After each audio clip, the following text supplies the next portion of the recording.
लोग उनकी 121वीं जयंती समारोह में यहाँ पर उपस्थित हैं।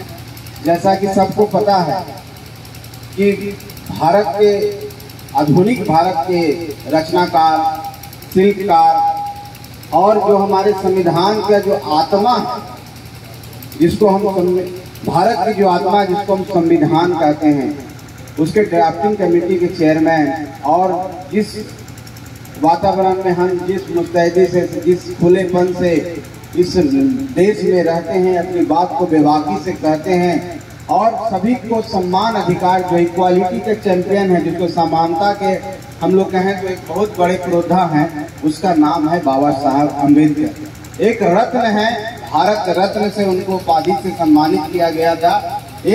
कोई एक ऐसे नेता का नाम है, एक ऐसे व्यक्तित्व का नाम है जो किसी बंधन में उनको हम नहीं बांध सकते। वो भारत के ही नहीं, एक महान पुरुष थे। आज दुनिया की सबसे लार्जेस्ट डेमोक्रेसी इंडिया को बोला जाता है, उसका कहीं न कहीं देन हमारे बाबा साहब अम्बेडकर जी को है। वो एक ग्लोबल लीडर थे, एक वर्ल्ड लीडर थे।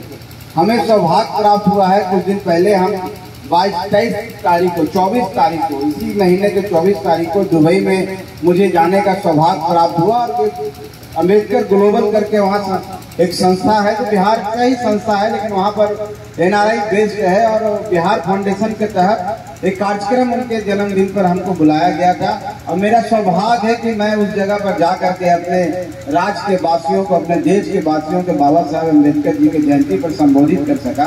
तो मुझे एक गौरव महसूस हुआ कि हमारे जिनको हम पूछते हैं, जो हमारे दिलों में रहते हैं, जिनको हम भगवान की तरह मानते हैं, उनको बिहार और भारत ही नहीं याद करता है, पूरी दुनिया उनको पूछता है, पूरी दुनिया उनको याद करता है। एक गर्व की बात है हम सबके लिए।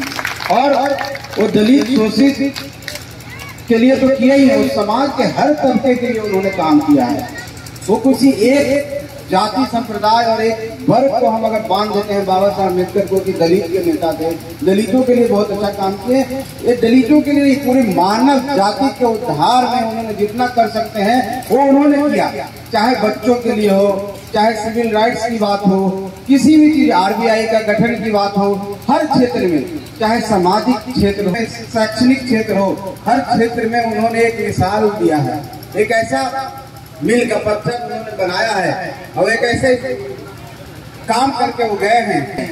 वो कोई एक समाज से नहीं आते हैं, हर समाज के लोग को आज बाबा साहब को याद करना चाहिए, क्योंकि बाबा साहब ने देश की आत्मा दी है, संविधान दिया है और उस संविधान के तहत आज हम हैं। आज संतोष मांझी आपके सामने माननीय मंत्री के रूप में यहाँ उपस्थित है, तो बाबा साहब को संविधान के अनुसार है। आज आपके डॉक्टर अनिल कुमार जो माननीय विधायक हैं, आप हमारे अनुमंडल पदाधिकारी आपके साथ बैठे हुए, कहीं न कहीं संविधान के कारण ही यहाँ पर हम सब हैं। और संविधान भारत का ऐसा संविधान है जो चेक एंड बैलेंस के रूप में काम करता है। 4 पिलर है हमारे देश के डेमोक्रेसी के और सभी पिलर एक दूसरे से जुड़े हुए हैं। कोई एक दूसरे पर ज्यादा कोई आगे नहीं जा सकता, पीछे नहीं जा सकता है। जिस तरह से पिलर किसी मकान को एक मजबूती की तरफ बांध के रखता है, उसी तरह से हमारी डेमोक्रेसी के 4 पिलर एक दूसरे को बांध के रखे हुए हैं। हमारा नींव इतना मजबूत है कि किसी के हिलाने से और किसी कितने भी आंधी या तूफान आ जाएगी, उससे हमारा जो बुलंद, हमारी जो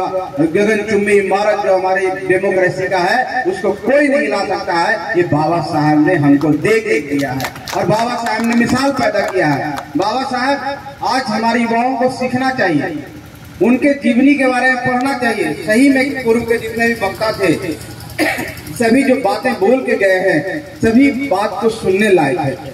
हम सबको उनकी जीवन गाथा को समझना चाहिए, किस संघर्ष से, किस समाज से आकर के वो देश और दुनिया में अपना नाम रोशन किए हैं।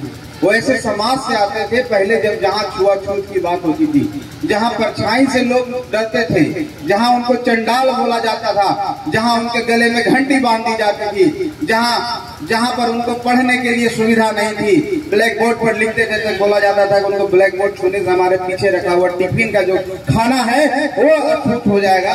तो समझिए कि उस प्रति वो चीज को कल्पना कीजिए आप। आज उस देश में जो बाबा साहब ने संविधान दिया, आज हमारे कहीं इस तरह की बात नहीं है। हम इतने अपने आप को स्वतंत्र राज्य है कि हम अपनी बातों को रख सकते हैं, उस समय सब बातें नहीं रखी जाती थी। उस परिस्थितियों को, उस चुनौतियों को सामना करते हुए बाबा साहब अम्बेडकर देश और दुनिया में मिसाल कायम किए और एक चमकता हुआ सितारा की तरह, ध्रुव तारा के हुआ सूरज की रोशनी की तरह चमकते हुए पूरे देश में नहीं पूरी दुनिया में अपनी रोशनी को प्रकाशित किया, पूरी दुनिया को अपनी रोशनी से प्रकाशित किया।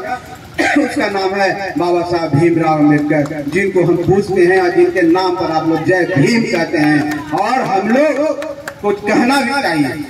लेकिन साथियों, बहुत सारे वक्ता, बहुत हम लोग सभी उनके बारे में जानते हैं, उन्होंने क्या किया। लेकिन जो उनका आखिरी संदेश था, नमो बुद्धाय जो आप सब बोलते हैं, वो एक समाज हिंदू धर्म को जोड़ के बुद्धिस्ट बन गए। इसका कहीं मतलब नहीं है कि वो हिंदू धर्म को नहीं मानते थे। उस समय जो परिस्थितियां थी और जो ब्राह्मणवाद के बाद वो बोले थे, किसी जाति के बारे में नहीं बोले थे, वो ब्राह्मणवाद के बारे में बोले थे और उससे तुरंत क्षुब्ध होकर के वो एक बुद्धिस्ट बन गए। उसका कारण क्या था साथियों, उस बात को हमको सिर्फ समझना चाहिए। उसका मतलब यही है, उन्होंने एक संदेश दिया कि हम सब ईश्वर की संतान हैं। हमारा जन्म हुआ है तो एक मानव के रूप में जन्म हुआ है। यहाँ पर आकर के हम जातियों में बट गए हैं, वर्णों में बट गए हैं। वेद पुराण पढ़ के कोई कह रहा है क्षत्रिय है, कोई कह रहा है वैश्य है, कोई कह रहा है ब्राह्मण है और कोई क्षुद्र है। इस जो व्यवस्था थी, उस व्यवस्था से क्षुब्ध होकर के वो बुद्धिस्ट बने, जहाँ पर सब इंसान एक है, जहाँ पर कोई जात पात नहीं है। इसी चीज को हमको सीखना चाहिए। आज जो आधुनिक भारत है और जिस परिवेश में हम लोग जी रहे हैं, क्या है तो दलित समाज की बात करते हैं, अनुसूचित जाति जनजाति की बात करते हैं, तो विभिन्न जातियों के विभिन्न नेता पैदा हो गए हैं। कोई पासवान जाति के नेता हो गए हैं, कोई मांझी मुसहर समाज के नेता हो गए हैं, कोई चौधरी। कहा था कि हम सबको एक हो जाना चाहिए, जाति ही खत्म कर दो, सब एक हो जाओ, सबका भला हो जाएगा। बाबा साहब ने कहा था